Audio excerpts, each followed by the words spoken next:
Okay. Okay. Yan, natin na ho. No? Pag-uusapan na natin. Ayan. So, ngayon, alam mo na. Alam na natin Alam mo na. ngayon kung bakit emosyonal. Oo, aba. Ano?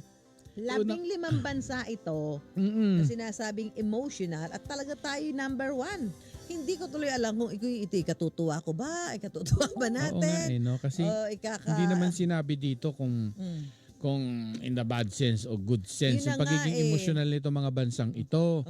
Kaya nga titingnan natin, hihimayin natin. Una nating, nandiyan na ba si Dr. Gerald Abergos? Aba, yan alam mo, Nandiyan na. kung di ako nagkakamali, kagagaling niya sa paglalakwatsa sa ibang bansa. Parang ikaw. Kagagaling yan di ba, Doc Gerald? Good morning. Doc Gerald. Hello, good morning. Magandang good morning, Tita Susan. Oo. Naglakwatsa ka rin sa ibang bansa, di ba? Mga sulitin na ng konti ang bakasyon. Kuya Mark, magandang good morning din po sa iyo. Magandang good morning din Magandang nga good sa morning. iyo. Magandang good morning.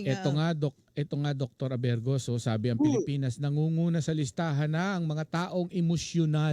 Number Tayo 1. raw ay emosyonal. Ay sa sociology na yung sangay ng Pagkadalubhasa. pagkadalubhasa.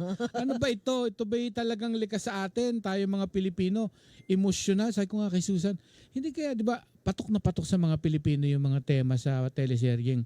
Yaya, ano siya, yung kanwari ka sa bahay, napangasawa yung amo niya, tapos biglang babangon ako't dudurugin kita. Yung mga ganong tema na mayaman na ako ngayon, dahu ka sa akin ngayon. Di ba mahilig tayo sa ganyang tema? Parang nandiyan, ma-emosyonal lang Pilipino. Bakit ba ganun ang hugot ng mga Pilipino? Laging mabigat na emosyon ang pinanggagalingan. Hindi comedy. Doc. Bakit ba pati emosyonal na pagiging emosyonal ng Pilipino pinapagkaanohan natin, ha? Bakit gano'n? Galit ka, no? Emotional ka agad. Maganda umaga. No? Well, it's true na emotionally ang mga Pilipino. Marami kasi maraming ibig sabihin yung pagiging emotional. Apparently, nabasa ko yung write-up tungkol dun sa survey. Hindi malinaw kasi at hindi ko rin na-check kung ano yung survey sa atin. Na emotional tayo. Pero pag-usapan natin, totoo naman emotional ang mga Pilipino. Pero hindi lang naman tayo. Emotional din ang maraming tao rin sa ating planeta. Kasi normal sa isang individual, sa isang human being na mag-express ng emotions. Tama yun. It's a good thing that people express their emotions.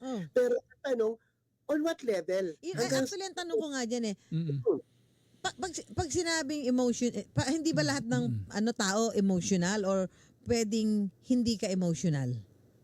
Lahat ng tao emotional kasi even yung Hindi ako hindi emotional, Doc. Hindi ako. Ginigiba ka, Doc, ginigiba ka ni Susan. Hindi raw siya emotional. Yun, two things yun. Even yung hindi mo pagbibigay ng emotion mo, pero alam mo, when you would hold mo yung emotion mo, it's a dichotomy. You also know that you're emotional kasi tinatago mo yung emotion mo. Yung pag-recognize natin that we are feeling something, that's it. Doon mo malalaman, doon mo nasabi na you are feeling something. Kahit withhold mo but you're feeling something, that is being emotional. Hindi ka expressive, pero emotional ka, hindi ka lang expressive, parang gano'n. Di ba parang lahat naman ng tao ito, di ba, Doc? Di ba siguro, hindi na lang mga Pilipino, sa buong mundo naman, kung may nangyaring hindi maganda sa isang tao, sa pamilya ng isa, siyempre natural malulungkot ka. Yes. Diba? Kung mayroong isang napakagandang pangyayari, siyempre magiging masaya ka.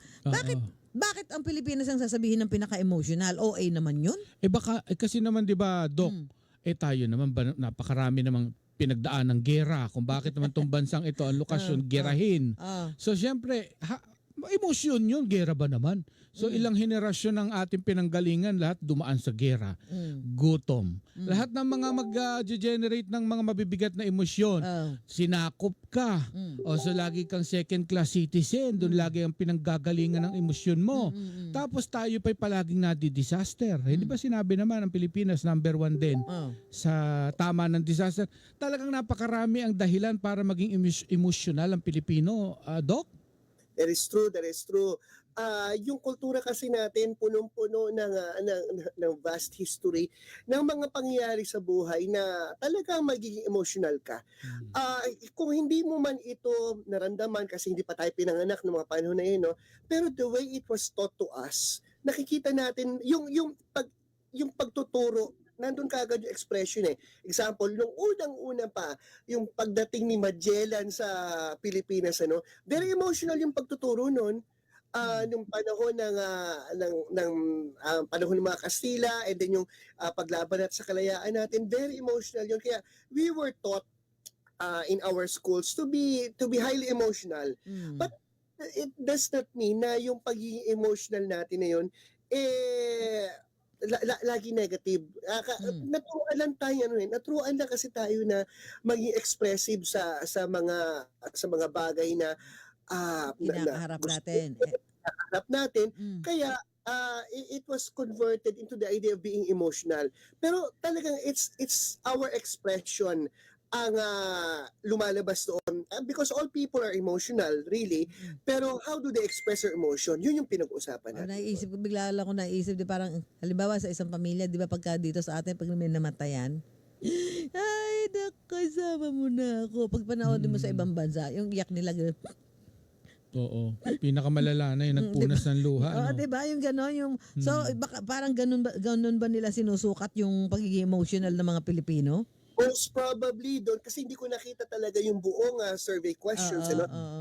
Pag-uusapan natin pagiging emotional, yun kasi nakikita yun na very emotional sila because we are showing our emotions. Yung sa lungkot, sa tuwa, sa galit, ay nako, sa social media lalo sa galit, na mas emotional ang mga Pilipino pag nakikitang hindi maganda, hindi maayos. And yet, nakakalungkot pag may nakikita naman na maganda na ganyan, tignan nyo yung number ng comments, medyo konti lang. So, ibig sabihin, withhold natin yung emotions natin dun sa mga good things, na good vibes. Kasi kumbaga, normal, maganda, okay lang. Kung masama yung mga nakita natin post, marami namang galit na galit. Pero parehas lang yun. Parehas tayo may nararamdaman dun sa situation na yun, sa post na yun, o kung ano man yung announcement na yun. Hindi ko tuloy maano kung yan ba is it a good or bad para sa atin na sabihin tayo emotional eh. Lalabas yung usapan natin sa yung pagiging relational kaysa pagiging transactional. Ano yung relational? Yung relational means nakaka-relate ako sa iyo, naiintindihan kita, kaya kung ano nararamdaman ko din. Yung transactional naman, kahit may nararamdaman ako, I should not express myself that way kasi baka makadagdag sa lungkot mo, baka makadagdag sa paghihirap mo, or baka yung iba yung nararamdaman mo, nakikiramay ka sa palasak na term, yung nakikisaw-saw ka dun sa issue.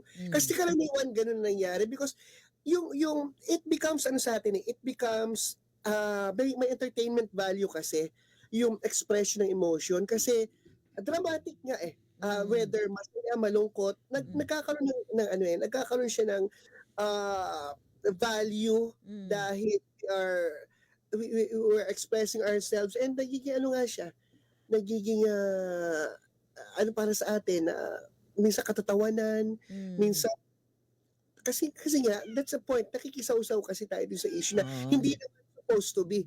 Dapat transactional lang tayo. If konektado ako doon, I can be very angry, pero kung hindi, edi okay lang, wag basta importante niya na alam mong balansehin yung mga nararamdaman mo, yung mga emotions mo sa kahit iba't iba.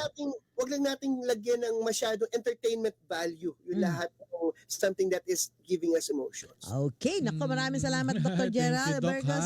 Maraming salamat. Thank you very much, at unahin natin ang isip bago ang puso sa anything and everything that we do. Okay. Makulimlim, Dr. Abergos. Huwag kang mag-i-emote-emote, yan, ganyan, di ba? May mga ganyan na pagka-kulimlim yung nagiging... baka mag-emote-emote ka, Doc, ha? Siya yung parang down ang feeling. Salamat, Doc! Thank you, Doc. Salamat at magandang umaga po sa ila. Si Dr. Gerald Abergos, ang inyo pong napakinggan, sociologist. Yan. Samantala, ito po mga kapuso,